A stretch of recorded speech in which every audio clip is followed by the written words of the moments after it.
Hello everyone, and welcome to Chinese with Pei. I am Pei Lao Shi, and today we're going to go over some more adjectives and talk about how to go a little bit more in depth on how to use adjectives in Mandarin Chinese. So all of these characters that we're going to go over today, they're the same in simplified and in traditional. So it's the same. So okay, so the first one we're going to do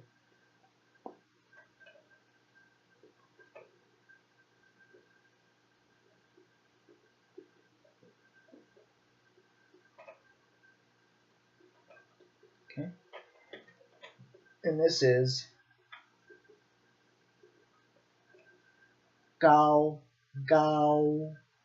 It means tall, high, exalted, that kind of a thing. So it's a very useful adjective because it has so many definitions. There are so many translations, rather, into English. So Gao.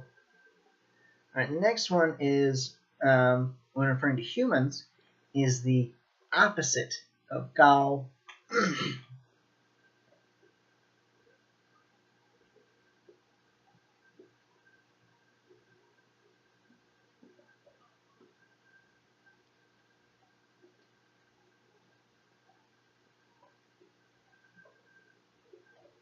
Okay, and this is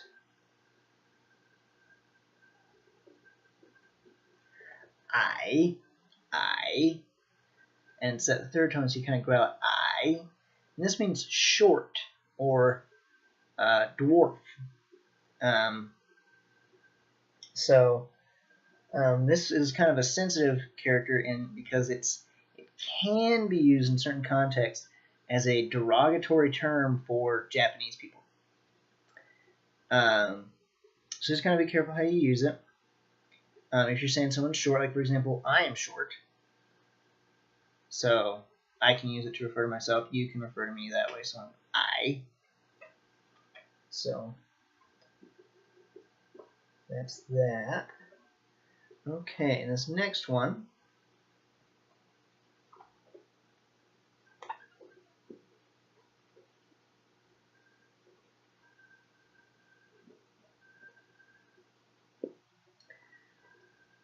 this side over here, sometimes you'll see it printed like that. It's the same either way, but so this stays this way, but it's just kind of just a difference in how they choose to write that bit of the character there. So this character is peng, and it means fat or large, and that's kind of the thing. It's like in English, some people are like, oh, they're not fat, they're husky. This means both, so they're peng either way. It just means someone who's larger than they should be.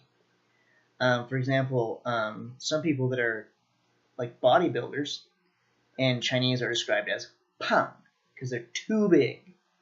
They're too big for what they should be. So they're peng. And typically this is used to refer to people that are fat, but it can be used. Just if you're just too big, that's kind of what that means. So peng.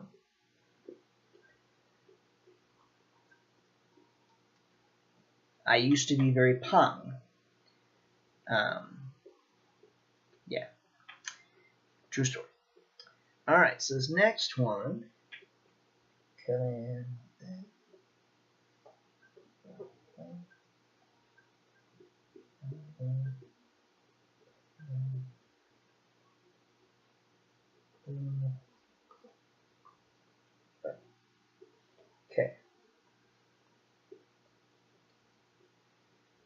This is shou. Shi o shou. This means skinny or sickly.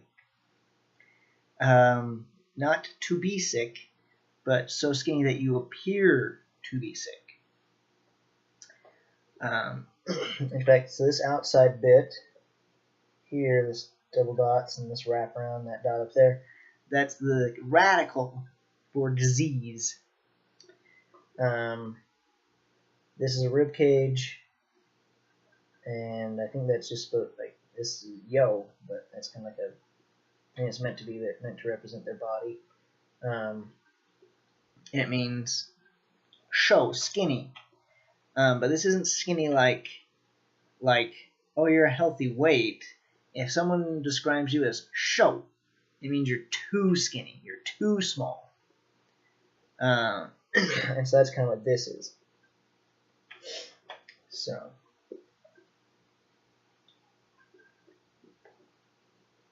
all right. And that's what we're going to go over before we start talking about how to use these adjectives that we've been covering is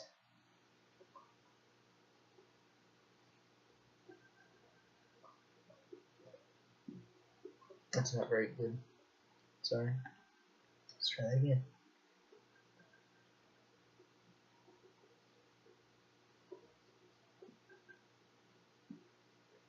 It is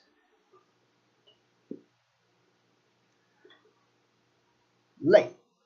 Lay. And lay means tired. Not necessarily sleepy, but tired. And so you got the field radical up here, and the silk radical down here. And so you kind of see like work makes you lay, makes you tired. You're not necessarily sleepy, but you're tired, you're lay. Okay.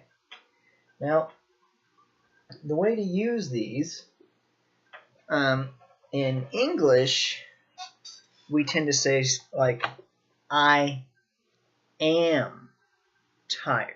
We put that verb in there, that to be verb. And Chinese has a to be verb, but it does not necessarily use that to be verb, or it doesn't use that to be verb with adjectives typically. There is an exception, we'll go over that in another video, but so the way you'll say it, for example, we're using the last character we went over, 累. 我很累. I'm very tired. 我很累. So I'm very tired. You just treat it like it's almost like a verb without an object. Is kind of how you'll do that. You attach that adverb 很 to it. 我很累. Other examples. Good example, my brother-in-law is very tall. 他很高. 他很高. 我很矮. 我很矮. I'm very short. He's very tall. About 4 years ago, I was very 胖. 我很胖. I've never really been 瘦. 我不瘦. 我不瘦. I'm not skinny. So that's kind of how you use adjectives in Chinese. There's a way to use a to be verb with them, but it's very case specific in that you would only use it if you were trying to like really emphasize the point of your adjective. So, and we'll cover that in another video, so that'll make more sense to you there. Well, I hope this video was helpful. If it was, hit the like button and don't forget to subscribe. And let us know if there's any special topic you'd like us to cover down in the comments. And we'll see you next time on Chinese with Pei.